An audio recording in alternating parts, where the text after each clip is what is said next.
Hello everybody, this is Empreau here, and we continue with part 2 of my DLC ideas and concepts for Jurassic World Evolution 2. Here we get into the main DLCs themselves, which I think adds a new game mode, which are alternative campaigns, or just called DLC campaigns.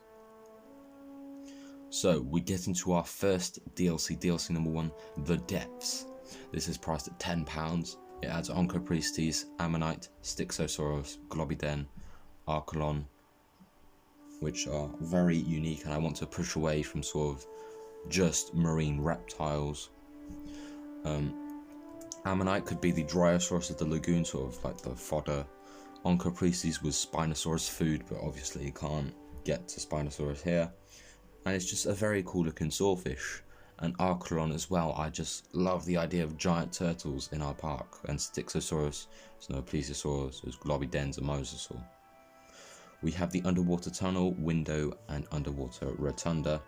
The underwater tunnel is a tunnel you can make to go wherever you want. It's basically like those glass tunnels you see in aquariums. We also have the window, which if the lagoon is too elevated from the ground itself, you get that concrete. You could put a window down and make it look nice. The underwater rotunda was inspired from Jurassic Park, the game, and could offer a greater visibility. I would also like to add a submarine tour, which was cancelled from Jurassic World script, but I think it would look very cool in our lagoons. Obviously a new squid feeder, as many new species will prefer to eat squid instead of fish themselves, maybe, in the future. So now we get on to the second DLC, Hammonds Dream. So the story is that John Hammond has grown impatient with his scientists and the progress of Jurassic Park. He wants to open the park earlier. In the year 1990, Hammond has chosen the south side of Isla Nublar to build his park. He has enlisted your help to help him build his dream. However, it seems there is some problem with the food on Site B, the factory floor, and shady organisations have gained interest in ruining Jurassic Park. So this adds 2 new maps. We have Isla Nublar 1990 and Isla Sorna 1990. Isla Nublar 1990 is very large, obviously, and Isla Sorna 1990 has a wild area where basically, just like in the novel and in the movie, they let the dinosaurs roam free on the island. And basically, just like in the novel, spoilers, there is some problem with the food, with the sheep food, so you have to go fix that before opening the park, and then you get back to building Jurassic Park, and then you open it with a slight bump in with Biosyn. This adds new species, obviously: Microcertus, Hadrosaurus, Hypsiliphodon, Solurus, and Ornitholestes. All were either present in the novels or at least mentioned. Like I said last time, I don't know if we will be getting a Dominion pack for sure, which is why Microcertus is here. There is new skins, obviously. We have Tyrannosaurus Rex 1990, Velociraptor 1990 1 and 2, Triceratops 1990, Parasaurolophus 1995, Carnotaurus 1995, Dilophosaurus 1990, and Sciaradactylus 1990. I should mention that all of these designs were made by Hellraptor in 2017, which are very cool and you should support his work. Velociraptor has 1 and 2 because it has a captivity and wild version. Dilophosaurus is a design many people love. Carnotaurus could have the ability to camouflage itself, and Sciaradactylus would look very different from the one we have in the game already. For new buildings and attractions, we have the Teratops Lodge, the Cowbait, the Jungle River Cruise, Balloon Tour, Bone Shaker. So the Teratops Lodge was an accommodation that was present in the novels but wasn't finalised in the novel. And basically it's a big hotel you put in your aviary and it could look very cool. The Cowbait is another source of food for your dinosaurs. Maybe it could be preferred by larger theropods.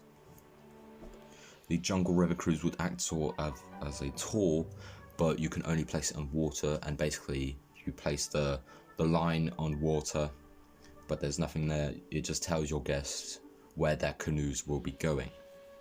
The balloon tour was something from Operation Genesis that many people loved, and the Bone Shaker could be a placeable attraction roller coaster. This is my idea of a novel DLC, and it is the DLC I would want the most in this game. Next up, we have Hammonds Expansion. So after the alternative success of Jurassic Park, John Hammond has had plans to build Jurassic Park Europe and Jurassic Park Japan before Jurassic Park itself was even built. But watch out, it seems Biosyn is not finished with picking InGen's bones. So we have new species, 3 from each continent. So Europe and Asia, we have Eustreptospondylus, Lexovisaurus, Miragaia, Shantungosaurus, Alioramus, and Protoceratops. 3 from Europe and 3 from Asia.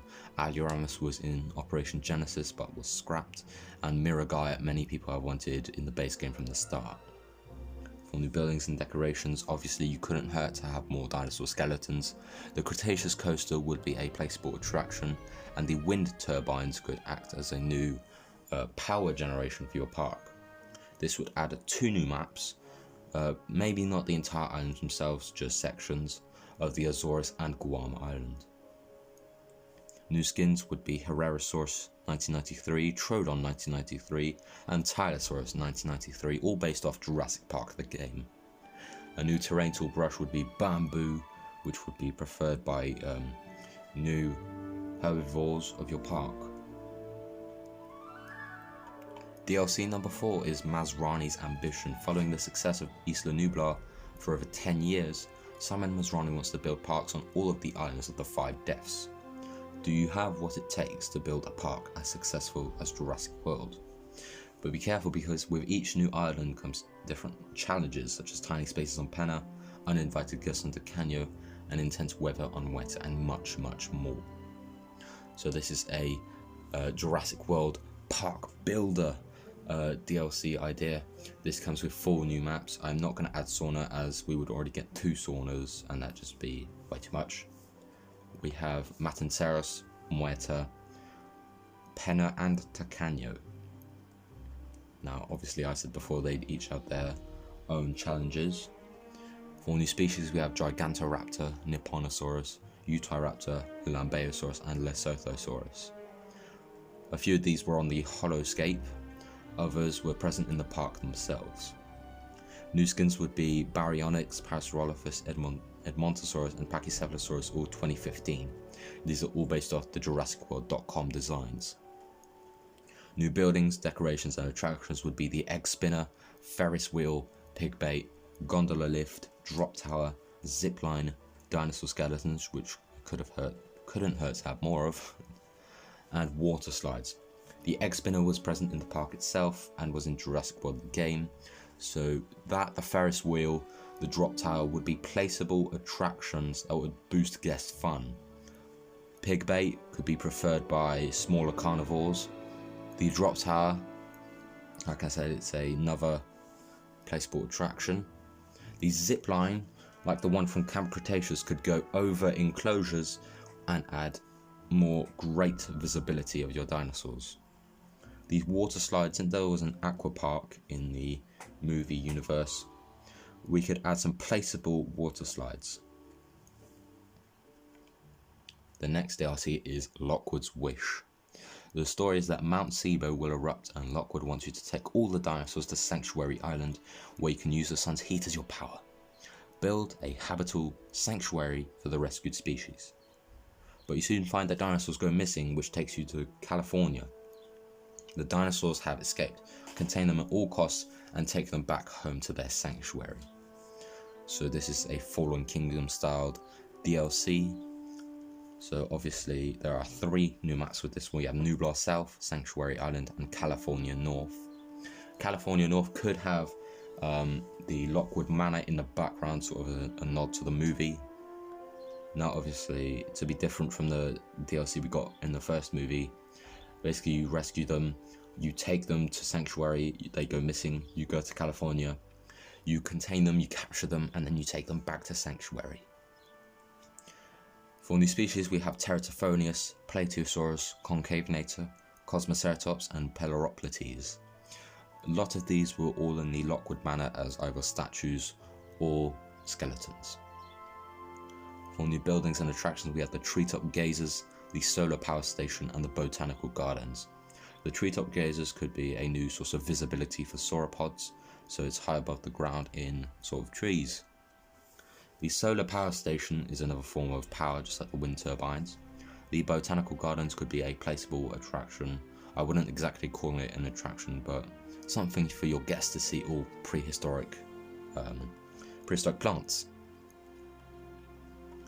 Our next DLC is Finchs Zoo. So we all know that Cabot Finch likes to make exotic parks in exotic locations for dinosaurs and money, with new customization and prestige skills for you to acquire.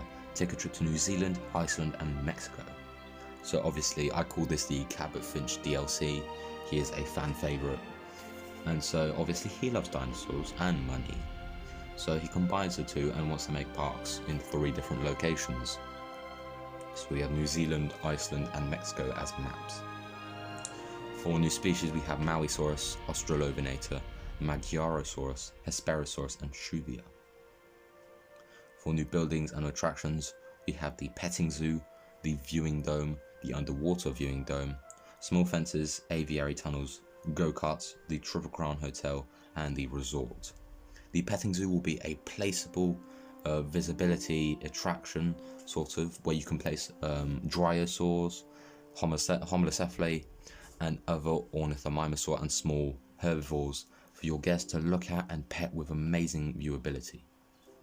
The viewing dome was something that was scrapped from Operation Genesis, where basically you have a building outside of the enclosure.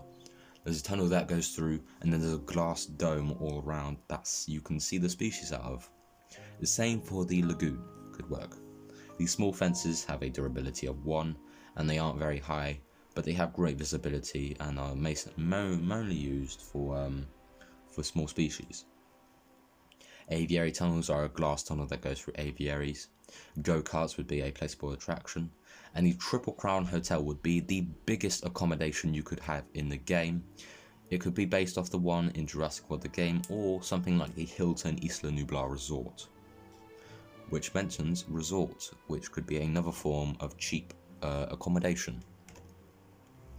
Now our last DLC for now until part 3 is Paleo Nature. Dr. Kajal Dua has enlisted your help and the likes of Dr. Ellie Sattler in her project to make an authentic dinosaur environment with new paleobotany and nature for the animals of your park. So this is a obviously nature themed DLC with new species such as Stegosaurus, Tenotontosaurus, Thescelosaurus and Sinopterus, all herbivores and Sinopterus, which will come into play later. New plant brushes are cattails, mangroves, lily pads, conifers, mosses, ferns, tall grass, Pachypteris and Osmunda were prehistoric plants, and fruit trees, which is why Sinopterus, it and its family of pterosaurs used to eat fruit, it is said, which is why I said aviary and land animals. There are 2 new maps, I should say, sorry. We have Romania and Brazil. Brazil is a tropical map, while Romania is a temperate one. For new buildings, we have the heavy glass fence, garden centre, greenhouse, treetop apartments. The heavy glass fence is different from the invisible fences we got in the dinosaur Bison expansion. This time it can be broken through with a durability of 5. The garden centre and greenhouses could be either the greenhouse can act like the first game, where you can make the Pachypteris and Osmunda out of it, or just a guest attraction, so as the garden centre. The treetop apartments are accommodation that are very tall with great visibility that look like trees. Obviously with the heavy glass fence, since your dinosaurs literally break through glass, there will be a new injury called the glass cut, which your MVU will have to go out and fix. And that is it for part 2, as part 3 would cover the biggest DLC I have, which I had to talk a lot about. So that was part 2, guys, and I will see you all in part 3.